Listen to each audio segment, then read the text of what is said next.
મારા વાલા પ્રિયો, ઈસુ ખ્રિસ્તના નામમાં હું તમને શુભેચ્છા પાઠવું છું. તમે કેમ છો? સ્વસ્થ છો ને? કારણ કે પ્રભુ તમારી સાથે દરરોજ વાત કરે છે.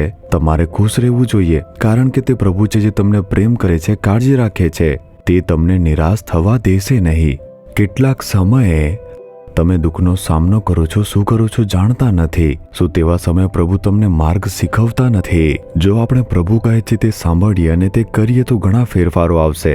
શું તમને મારી પાછળ તે હોડી દેખાય છે? શું તે સુંદર લાગતી નથી? જુઓ, આજે પરિવહનના ઘણા બધા સાધનો છે. કારમાં જઈ શકીએ, મોટરસાયકલમાં જઈ શકીએ, ટ્રેનમાં જઈ શકીએ, બસમાં જઈ શકીએ, વિમાનમાં પણ જઈ શકીએ, રોકેટમાં પણ મુસાફરી કરી શકીએ છીએ. જહાજો એ લાંબા અંતરના મુસાફરી માટે માણસ દ્વારા શોધાયેલ પ્રથમ માધ્યમ હતું અને તે પરિવહનનું એક અદ્ભુત માધ્યમ બન્યું છે. અને પ્રેરિત પાઉલે પણ ઘણા દિવસો સુધી આ વાહનોમાં મુસાફરી કરી હતી. મિશનરીઓએ ઘણા મહિનાઓ સુધી મુસાફરી કરી હતી અને પ્રભુની સેવા કરી હતી. અને તેઓએ આજે વાહન છે તેને તે દિવસોમાં જોવા મળતા વાહન જેવું બનાવ્યું હતું. અને જે કેપટાઉન શહેર છે જે દક્ષિણ આફ્રિકાની અંદર આવેલું છે, હું તેના દરિયા કિનારે ઊભો રહીને, જેને વોટરફ્રન્ટ કહેવામાં આવે છે, તમારી સાથે વાત કરી રહ્યો છું. સારું, પ્રભુ આજે એક સુંદર વચન તમને આપે છે. નીતિ વચનો તેના 16મા અધ્યાયના 7મા વચનમાં, જ્યારે કોઈ માણસના માર્ગથી યહોવા રાજી થાય છે ત્યારે તે તેના શત્રુઓને પણ તેની સાથે સલાહ સંપમાં રાખે છે. તમારા શત્રુઓને યહોવા તમારી સાથે સલાહ સંપમાં રાખશે. ક્યારે રાખશે? જ્યારે તમારા માર્ગો પ્રભુને પ્રસન્ન કરશે ત્યારે. અમારા સેવા કાર્યના શરૂઆતના દિવસોમાં કેટલાક લોકો મને નફરત કરતા હતા. તેઓ મારી વિરુદ્ધ બોલતા હતા, મારી મસ્કરી પણ કરતા હતા અને ખોટી વાતો પણ કરતા. જ્યારે મેં તે સાંભળ્યું મને ખરાબ લાગ્યું. તેઓ આવું કેમ કરી રહ્યા છે એમ પૂછ્યું. પરંતુ આપણે શાંતિથી રહેવું જોઈએ. પરંતુ શું તેઓ હવે મારી સાથે વાત કરશે? શું તે મારી સાથે સંબંધ રાખશે? મને આવા પ્રશ્નો હતા. અને એક દિવસ જ્યારે આ વચન પર મેં ધ્યાન કરતો હતો, પ્રભુએ મારી સાથે વાત કરી. જ્યારે માણસના જે માર્ગો છે તે પ્રભુને પ્રસન્ન કરે છે ત્યારે તે તેના શત્રુઓને પણ તેની સાથે સલાહ સંપન્નમાં રાખે છે.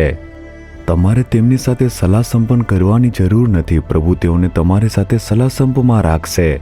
તે કેવી રીતે બનશે? તમારા માર્ગો પ્રભુને ખુશ કરવા જોઈએ. મેં આ વચન સાથે પ્રાર્થના કરી કે હે પ્રભુ, કેટલાક લોકો તે મને દુશ્મન માની રહ્યા છે. પ્રભુ, હું તેમની સાથે સલાહ સંપમાં રહેવા માંગુ છું, પરંતુ આ વચન અનુસાર હું એવું જીવન જીવવા પ્રતિબદ્ધ છું જે તમને ખુશ કરે. જે વસ્તુઓ તમને ખુશ કરતી નથી તેના માટે માફ કરો. પ્રભુ, હું મારી જાતને પ્રતિબદ્ધ કરું છું, મારી જાતને સુધારવા માટે પ્રતિબદ્ધ કરું છું. જેઓ મને ધિક્કારે છે અને મારા વિશે ખોટી વાતો કરે છે તેમની સાથે મને સલાહ સંપમાં રાખો. તેઓએ મારો હાથ પકડીને માફી માંગીને કહ્યું, મેં ભૂલથી આ બધી વાત કહી છે. હું તમારી સાથે સલાહ સંપમાં રહેવા માંગુ છું. મારા સેવાના પ્રવાસમાં આવી અનેક ઘટનાઓ બની છે. હું આજે પણ તેના વિશે વિચારું છું કે તે વચનના કારણે થયું છે. કદાચ તમારા ઓફિસના સ્થાનમાં, તમારા રહેઠાણના વિસ્તારમાં, સંબંધીઓની વચ્ચે કેટલાક લોકો હોઈ શકે છે જે તમારી નિંદા કરતા હશે, તમને નફરત કરતા હશે.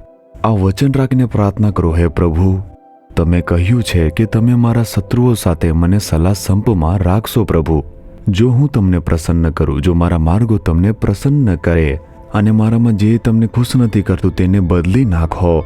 હું તમને ખુશ કરવા મારા માર્ગો પ્રતિબદ્ધ કરું છું. હું તમને ખુશ કરવા માટે પ્રતિબદ્ધ છું. આવી પ્રાર્થના અને આ રીતે ચાલવાનો તમે પ્રયાસ કરી જુઓ.